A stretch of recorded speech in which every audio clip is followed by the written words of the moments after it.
In this English lesson, I wanted to help you learn the English phrase, chin up.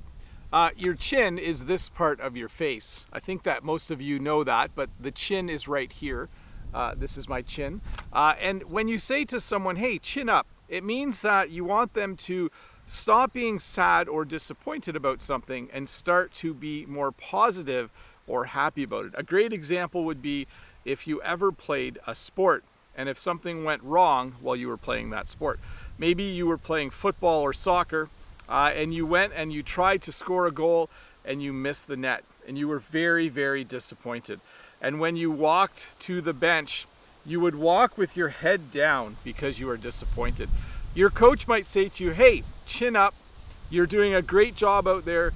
Just because you didn't score a point doesn't mean you should be sad. So if you say to someone, keep your chin up, or if you just say chin up, it means that you want them to be happy instead of being disappointed.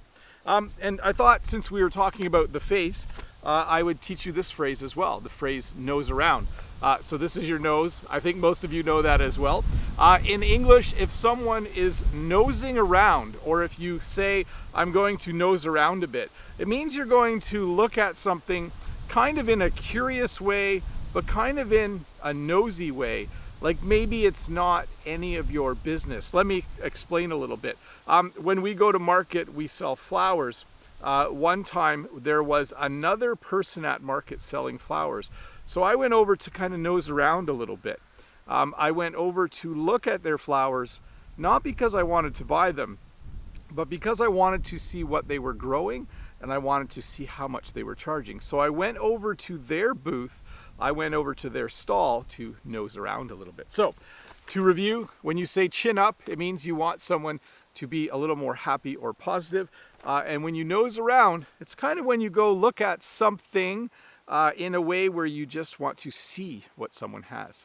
It's when you're nosy. Let's look at a comment though from the other day.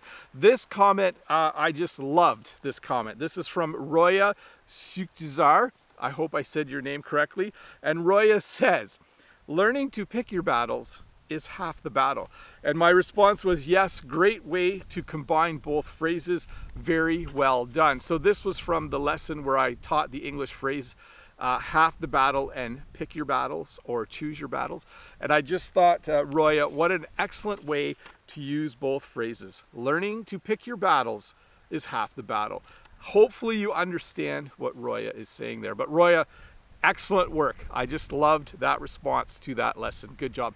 By the way, leave a comment below. I try to choose a comment usually from members first and then from everyone else. But if you leave a comment, I might use it in the next video. Anyways, I know for you it's Monday morning and you're watching this. This is the part of the video where I start talking faster. I know it's Monday morning for all of you when you are watching this, or Monday afternoon. But for me, it's still the weekend. It's a nice, beautiful Saturday afternoon here. And it reminded me that when I was a kid, because I grew up on this farm, the weekend wasn't a time for relaxing. The weekend was actually the same as every other day of the week. When you grow up on a farm, you do the same work on Tuesday as you do on a Saturday. We had cows, we had to milk the cows twice a day. So whether it was Sunday morning, Wednesday morning, Thursday morning, every day was the same. But now I have a little bit of a weekend as we don't have those kinds of animals in the barn anymore. So that's really, really nice. But I hope all of you are having a great weekend, or had a great weekend. Sorry, I know that this is Monday for you. I hope you had a great weekend. Bob the Canadian here. Thanks for watching this little English lesson.